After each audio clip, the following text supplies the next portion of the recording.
Hello student, math की online class में आज आपका स्वागत है। आज हम पढ़ने वाले हैं सारणी। मैट्रिक्स वाली प्रश्नावली अपनी कंप्लीट हो गई थी। उसके आगे आपके दे देखिए सारणिक डिटर्मिनेंट्स।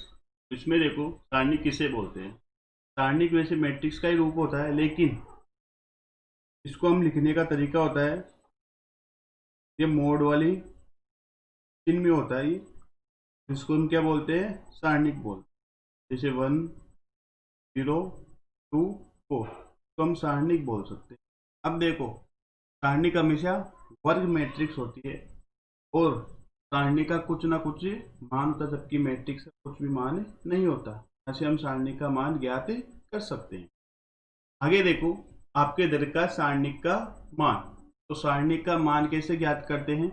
सबसे पहले आपको दर का द्वितीय क्रम की सारणी का मान ज्ञात करना है। तो हमने उदाहरण लिया, मोड ए बराबर, देखो सारणिक ले लिया हमने 4 6 3 8। अभी सारणी का मान आपको ज्ञात करना है। ये 2/2 की है। अब देखो आगे, इसमें इसमें मान ज्ञात करने के लिए जो मुख्य विकर्ण होते हैं उनका गुणा माइनस जो सेकंड विकर्ण होता है उनका गुणा, तो इनका मान आ जाएगा मोड ए बराबर 4 इंटू 8 माइनस 6 इंटू 3।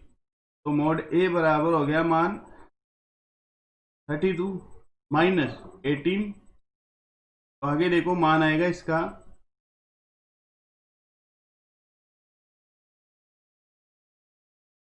4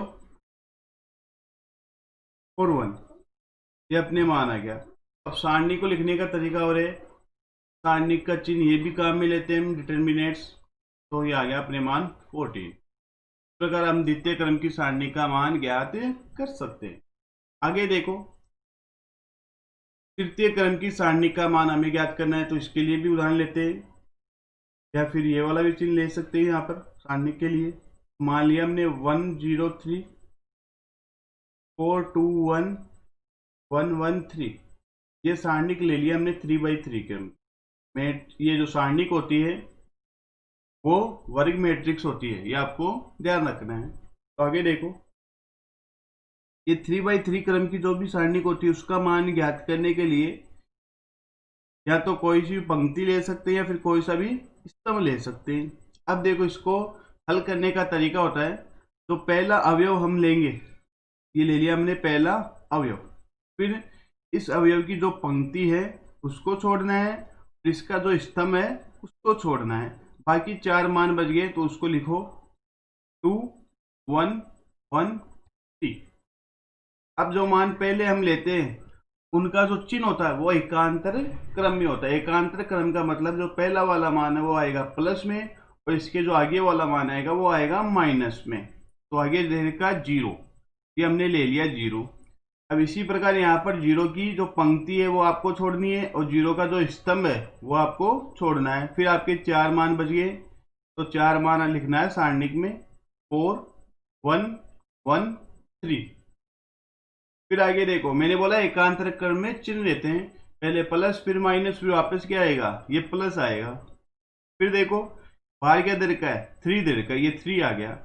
अब जो 3 है उसकी पंक्ति छोड़नी है और उसका स्तंभ छोड़ना है। फिर 4 मान बच गए, तो 4 2 1 1, ये मान आपके शेष रहेंगे। तो मान आएगा आपके, देखो 1 का प्रसार करते हैं, इन दोनों का गुणा माइनस इन दोनों का गुणा, तो 6 माइनस के 1 माइनस के 0 12 माइनस के 1 प्लस 3 4 माइनस के 2। आगे देखो मान आएगा इसका यहाँ पर 5। 0 को किसी भी संख्या से गुणा करो मान आएगा 0 ही आएगा, तो 0 प्लस 3 इंटू 2। आगे मान आ जाएगा इसका 5 प्लस 6, 5 प्लस 6 कितने हो जाएंगे, 11 हो जाएंगे। इस प्रकार हम 3/3 क्रम की सारणी का मान ज्ञात कर सकते हैं। आगे देखते हैं हम, आगे दे रखा तृतीय क्रम की सारणी का मान ज्ञात करने का सारूस आकृति। अब ये सारूस आकृति होती क्या है, देखो ये तृतीय क्रम की जो सारणिक होती है उसका मान कैसे ज्ञात कर सकते हैं, तो उसके लिए एक सारूस आकृति होती है, तो उसको हम देखते हैं।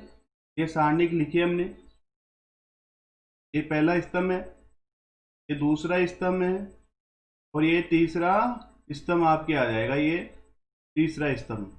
अब इसमें आगे करते क्या है, देखो ये सारणिक में हमने मान रख दिया, तो शुरू वाले दो स्तंभ है ये वापस रखना है आपको, A1 A2 A3, B1 B2 B3। अब आपको करना क्या है, ये विकर्ण के रूप में आपको मान लेना है। तो ऊपर से ये पहला मान ले लिया हमने, तो ये लेना आपको, ये पहला मान ले लिया, दूसरा यहां से लेंगे मान, फिर तीसरा यहां से लेंगे मान, ये तीन मान आ गए। फिर देखो ये तीन मान लिया तो तीनों मानों को लिखते हैं हम A1 B2 C3 plus B1 C2 A3 plus C1 A2 B3। ये जो ऊपर से नीचे की ओर माना है उनका गुणा करके फिर तीनों का हमें प्लस करना है। फिर आगे देखो माइनस, अब हम लेंगे नीचे की तरफ से, नीचे की तरफ से मान लेंगे यहाँ पर ये पहला मान, ये दूसरा मान और ये तीसरा मान। तो माइनस करते हैं हम A3 B2 C1 plus B3 C2 A1 plus C3 A2 B1। ये आपके मान आ गया।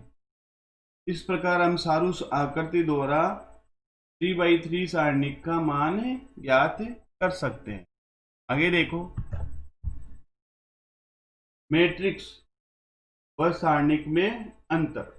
तो पहला अंतर देखो इसमें दे रखा है, जो मैट्रिक्स आयु होती है वो संख्याओं का एक सुव्यवस्थित रूप होता है, उसका कोई संख्यात्मक मान नहीं होता है। मैंने पीछे भी बताया था आपको, जो मैट्रिक्स होती है उसका संख्यात्मक कुछ भी मान नहीं होता है, जबकि सारणी का एक निश्चित संख्यात्मक मान होता है, जो हमने अभी 2/2 के लिए और 3/3 क्रम की सारणी के लिए ज्ञात किया था।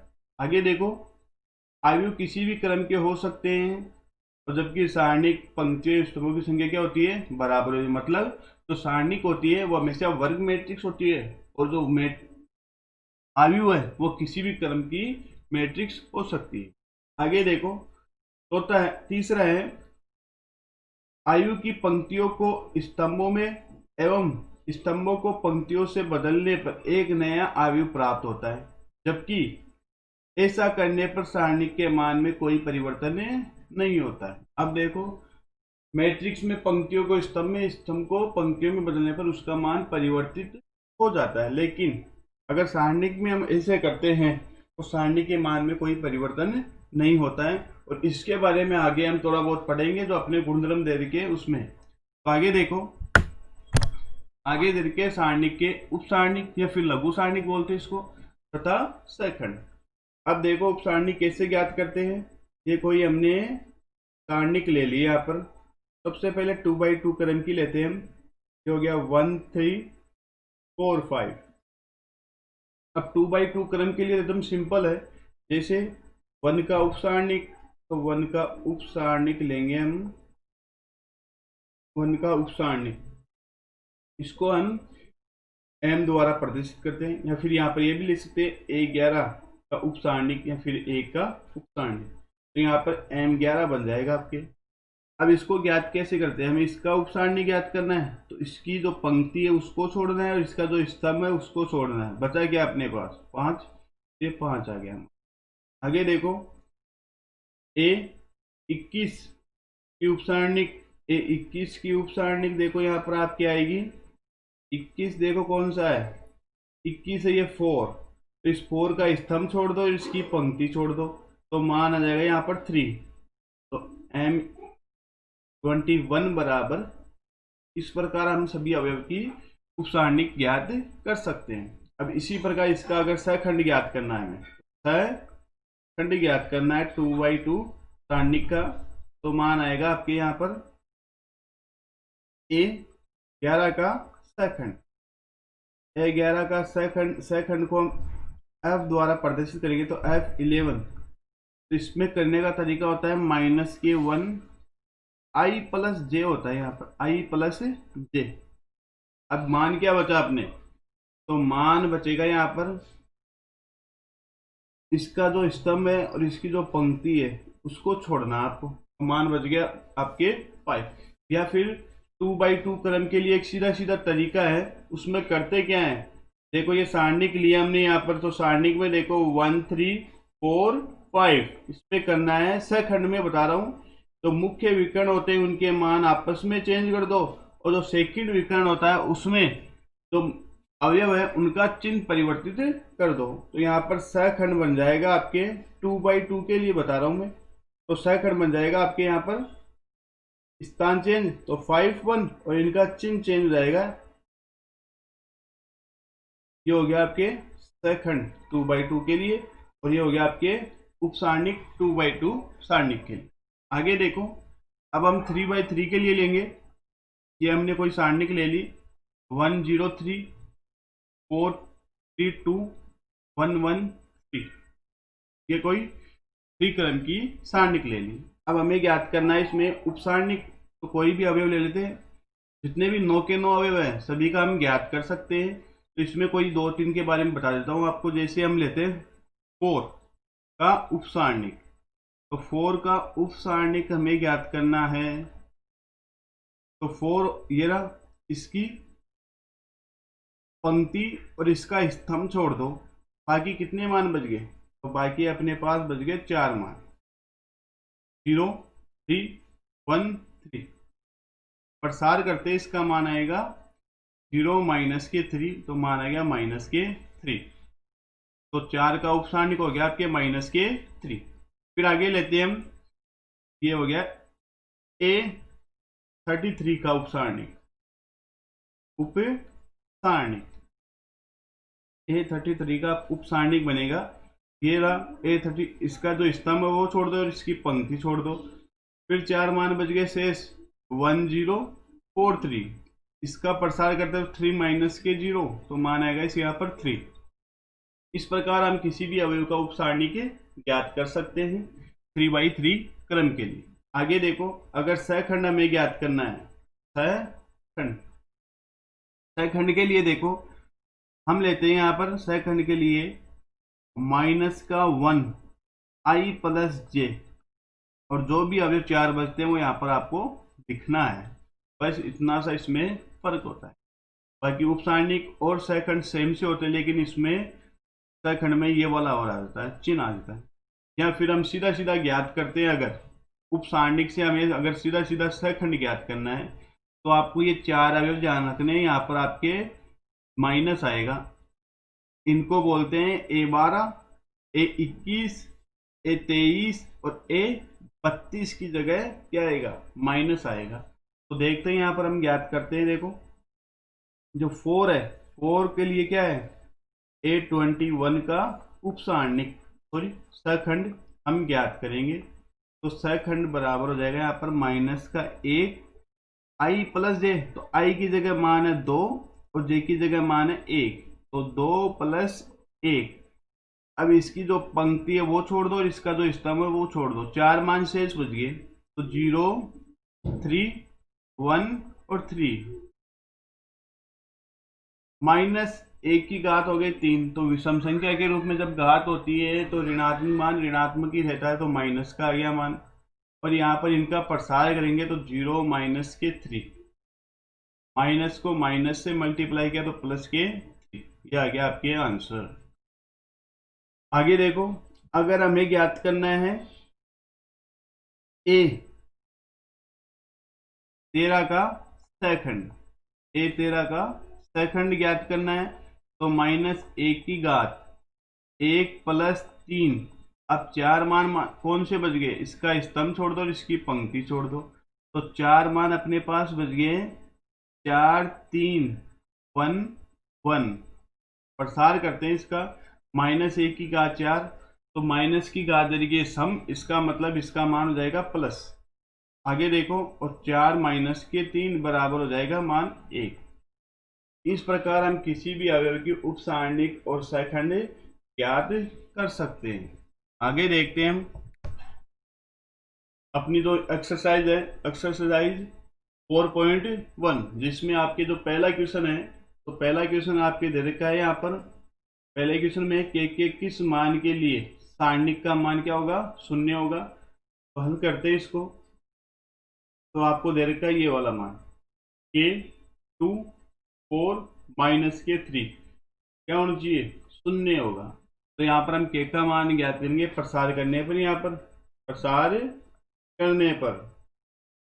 तो प्रसार किया आपने, मुख्य विकर्ण का गुणा, तो -k 4 बराबर 0, तो -3k -k 8 बराबर 0।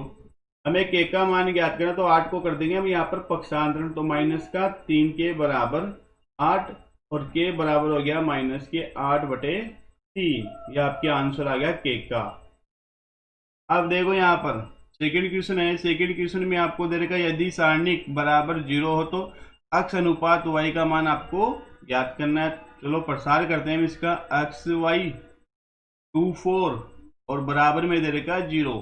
तो यहाँ पर भी हम प्रसार करने पर, ये सिंपल से क्वेश्चन है, प्रसार करने पर तो मान आएगा 4x के 2y बराबर 0। पहले मुख्य विकर्ण का गुणा माइनस फिर सेकंड विकर्ण का गुणा, यहाँ पर हमने कर दिया। अब देखो आगे 4x बराबर 2y, हमें ज्ञात करना अनुपात, तो y को इसके बटे में करेंगे और 4 को इसके बटे में कर देंगे, तो मान आएगा x बटे y बराबर 2/4। x बटे y बराबर मान हो गया 1/2। तो यहाँ पर कर सकते हैं x अनुपात y बराबर 1/2। इस प्रकार हम मान ज्ञात कर सकते हैं। ये सिंपल क्वेश्चन है आपके। अब देखो पांचवा क्वेश्चन देखते हैं, बाकी जो क्वेश्चन रहेंगे वो आपको स्वयं को करने हैं, सिंपल क्वेश्चन है इसलिए। आगे देखो पांचवा क्वेश्चन आपको दे रखा है, तो पांचवे क्वेश्चन में है सारणिकों में प्रथम स्तंभ के अवयव की उप सारणिक व सहखंड लिखकर उसका मान भी ज्ञात करना है। अब देखो आपको पहले बता देता हूं, अगर आपको सारणिक का मान ज्ञात करना है तो सारणिक का मान ज्ञात करने के लिए एक तरीका और होता है। इसमें क्या होता है, अगर किसी सारणी की एक ही पंक्ति के उपसारणिक और सहखंड दोनों ज्ञात कर लेते हैं तो उनके संगत अवयव को गुणा का योग इसके बराबर होता है, सारणिक के बराबर होता है। जैसे कि हम लिखते हैं उपसारणिक को m से और सहखंड को f से। अगर इनके संगत अवयव को मल्टीप्लाई कर दे, ये संगत अवयव को हमने क्या कर दिया, मल्टीप्लाई कर दिया, मतलब हो गया ये तो उपसारणिक और ये सहखंड, एक ही अवयव तो उपसारणिक सहखंड प्लस उपसारणिक सहखंड को गुणा करते हैं, फिर उनका योग करते हैं, फिर ये किसका मान हो जाएगा, ये सारणिक का मान हो जाएगा। ये किसी भी पंक्ति स्तंभ के लिए हो सकता है, लेकिन एक ही पंक्ति के उपसारणिक और सहखंड होने चाहिए, अलग अलग के नहीं होने चाहिए। अब देखो तो पहला क्वेश्चन है उसको हल करते हैं।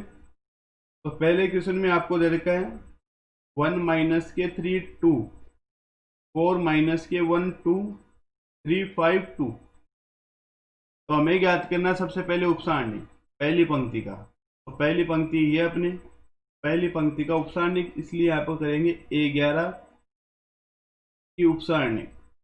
A11 की उपसारणिक आपके बन जाएगी यहाँ पर M11 बराबर, ये पहला अवयव छोड़ना है और इसकी जो पंक्ति वो छोड़नी है और इसका स्तंभ छोड़ना। 4 मान अपने पास बच गए, माइनस के 1 2 5 और 2।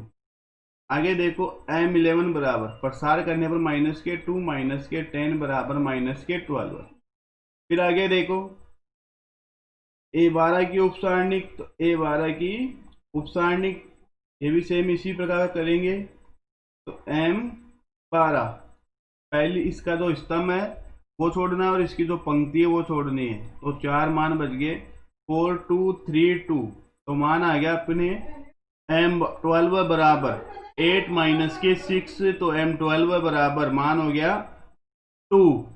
आगे देखो A13 की उपसारणिक बनेगी अपने A13 की उपसारणिक, तो ये स्तंभ छूट जाएगा, पंक्ति पहली छूटनी है ही।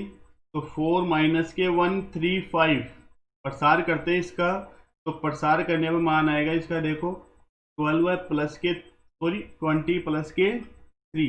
अब ये प्लस कैसे हुआ, माइनस फिर इन दोनों का गुणा होता है, तो माइनस तो पहले से ही है इसके पास, फिर 3 को -1 से किया तो माइनस का 3 हो गया, तो माइनस को माइनस से मल्टीप्लाई करने पर प्लस हो गया, यहाँ पर आ गया 23। आगे देखो हम ज्ञात करेंगे सेकंड, तो A11 का सेकंड, A11 का सेकंड, तो सेकंड ज्ञात करने के लिए F11 और -1 की घात 1 + 1 आई जे लिखते हैं, तो आई का मान भी 1 आएगा और जे का मान भी 1 आएगा, मान वही आएगा -1, 2, 5 और 2, प्रसार करते हैं तो मान जाएगा इसका -12 है, ये सम संख्या रहेगी घात की, इसलिए इसका मान हो जाएगा प्लस का, और जो मान बच गया आपके वो हो जाएगा -12। आगे देखो A12 का सेकंड, A12 का सेकंड F12 है, तो F12 हो जाएगा -1 की घात 1 + 2 और सारणी का मान है 4, 2, 3, 2, तो माइनस, और जो हमने ज्ञात किया वो मान कितना है यहाँ पर देख लो, ये -2 आ गया।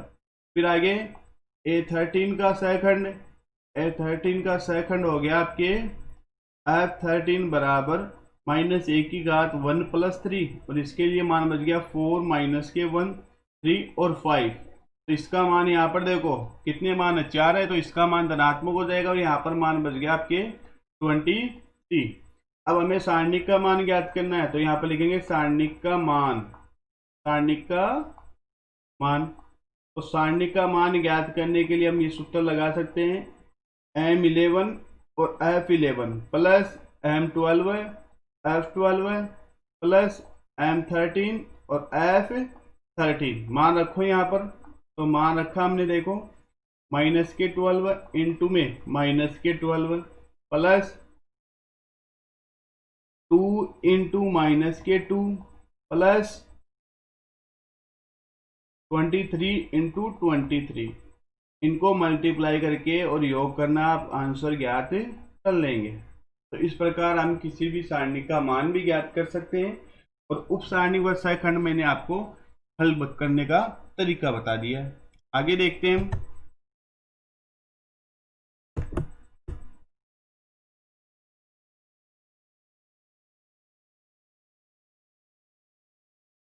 अगला क्वेश्चन देखो, छठा क्वेश्चन हमें दे रखा है सारणिक का मान आपको ज्ञात करना है, तो इस सारणिक का मान आपको ज्ञात करना है, तो कैसे ज्ञात करेंगे, तो आपको प्रसार करना है। अब प्रसार मैंने आपको बताया कोई सी भी पंक्ति ले सकते हैं, कोई सा भी स्तंभ ले सकते हैं, तो अधिकांश सरल तरीका कौन सा होता है, जिस पंक्ति या स्तंभ में ज्यादा शून्य होते हैं तो उसके अनुदिश हम कर सकते हैं, तो इसको बोलते हैं हम पंक्ति सेकंड और रो, तो हम यहाँ पर लिख सकते हैं R2, रो 2 के अनुदिश, तो R2 के अनुदिश प्रसार करने पर, अनुदिश प्रसार करने पर, तो प्रसार करने पर यहाँ पर मान आ जाएगा इसका देखो, तो प्रसार करने पर डेल बराबर, इसके अनुदिश कर रहे तो 5, इसकी जो पंक्ति है उसको छोड़ना है और इसका जो स्तंभ है उसको छोड़ना है। अब 4 मान शेष बच गए, कौन सा बच गया देखो, -11, 1, 3 और 0, और मैंने आपको बताया था ये एकांतर क्रम में प्लस माइनस होते हैं, तो यहाँ से देखते हैं ये प्लस होता है और ये माइनस आएगा, यहाँ पे क्या आ गया, माइनस आ गया। प्रसार करने में आपको सीधा सीधा ध्यान रखना है, ये 4 अवयव आते ही माइनस आएगा, एक तो A12, एक A21, एक A23 और एक A32, इनका जो मान होता है वो क्या होता है, विषम संख्या होती है। जैसे A12 तो 1 + 2 कितने हो गए, 3 हो गए, तो ये विषम संख्या होती है। यहाँ पर होता है A21 तो 2 + 1 3 आएगा, ये भी विषम हो गया। ये होता है 23 तो 2 + 3 5, ये भी विषम है। और यहाँ पर होता है 32 तो 3 + 2 कितने हो गए, 5। तो जहाँ पर विषम योग बनता है इसलिए वहाँ पर क्या करेंगे, माइनस लगाएंगे। तो ये भी क्या होता है, माइनस होता है, तो इसके लगाएंगे बाहर माइनस, ये माइनस लगा दिया हमने। फिर आगे देखो +0 आएगा, इसका स्तंभ छोड़ दो और इसकी पंक्ति छोड़ दो, मान बच गए 4, 3, 1 -10 और 0। फिर आगे आ गया -0 तो 3 -11 और -10 और 3, ये मान आ गया आपके। तो आगे देखो प्रसार करते हैं हम इसका -5 और यहाँ पर -11 इंटू 0 प्लस 3 प्लस 0, इनका मान आएगा 0 प्लस के 10 माइनस के 0 9 माइनस के 110। अब देखो 0 को किसी भी संख्या से गुणा करने में 0 ही आएंगे, तो यहाँ पर हो गया 0 प्लस के 3, ये पूरा मान 0, ये पूरा मान 0, तो यहाँ पर मान बच गया आपके -5 इंटू 3, तो डेल बराबर मान आ गया -15। इस प्रकार हम किसी भी सारणी का मान आसानी से ज्ञात कर सकते हैं। आपको ध्यान रखना है, अगर किसी पंक्ति या स्तंभ में 2 शून्य हैं या फिर एक भी शून्य हो तो हम उसी के अनुदिश करेंगे ताकि आपके हल करने में आसानी हो जाए। और आपको ध्यान रखना है, ये जो चारों अवयव है, ये चारों अवयव के साथ क्या लगेगा, माइनस लगेगा। तो यहाँ पर देखो माइनस लगा है यहाँ पर। अब देखते हैं अगला क्वेश्चन, अगला और लास्ट क्वेश्चन है अपनी जो एक्सरसाइज है 4.1 का। तो अब देखो इसमें आपको सिद्ध करना है इसका मान किसके बराबर है, इसके बराबर है। तो हम लेंगे यहाँ पर लेफ्ट हैंड साइड, तो लेफ्ट हैंड साइड लेंगे, तो लेफ्ट हैंड साइड में आपको सारणी लिखनी है 1ab माइनस का a 1c माइनस का b माइनस का c और 1, ये हमने ले ली यहाँ पर सारणी। इसका हम प्रसार करेंगे। अब प्रसार किसी भी पंक्ति या स्तंभ के सापेक्ष हम कर सकते हैं। वैसे आपके ये गुणधर्म भी है प्रसार करने का, संक्रिया जिसको बोलते हैं, लेकिन वो आगे वाली प्रश्नावली में काम लेंगे, यहाँ पर नहीं लेंगे। आप यहाँ पर हम सीधा सीधा प्रसार करते हैं। तो यहाँ पर आपको लिखना है R1, जो पहली पंक्ति है, तो R1 के अनुदिश, R1 के अनुदिश प्रसार करने पर, तो R1 के अनुदिश प्रसार करने पर किसके सापेक्ष कर रहे हैं, R1 के अनुदिश कर रहे हैं। तो यहाँ पर मान आएगा डेल बराबर 1। सारणी के रूप में 4 मान बजाएंगे आपके, ये पंक्ति हो गई और ये स्तंभ छुड़ेगा, तो मान आएगा 1c माइनस के c और 1। फिर आगे आएगा माइनस का एकांतर क्रम में प्लस माइनस होता है, ध्यान रखना आपको, माइनस का a c माइनस का b और 1। फिर आगे प्लस का b, इसके लिए मान आएगा माइनस का a 1 माइनस का b और माइनस का c। ये हमने पूरा प्रसार कर दिया। मान ज्ञात करेंगे इसका, तो 1 प्लस के c स्क्वायर माइनस का a प्लस का bc प्लस का b ac प्लस का b।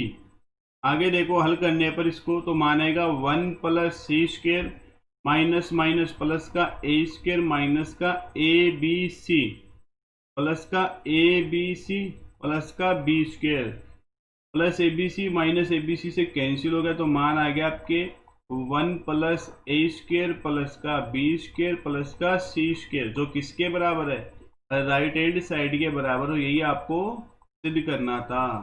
ये अपने जो एक्सरसाइज है 4.1 ये कंप्लीट होती है। आशा करता हूँ सभी के जो हमने पढ़ाया आज 4.1 और इसके बारे में थोड़ी सी बताई जानकारी वो आपके समझ में आ गई। धन्यवाद।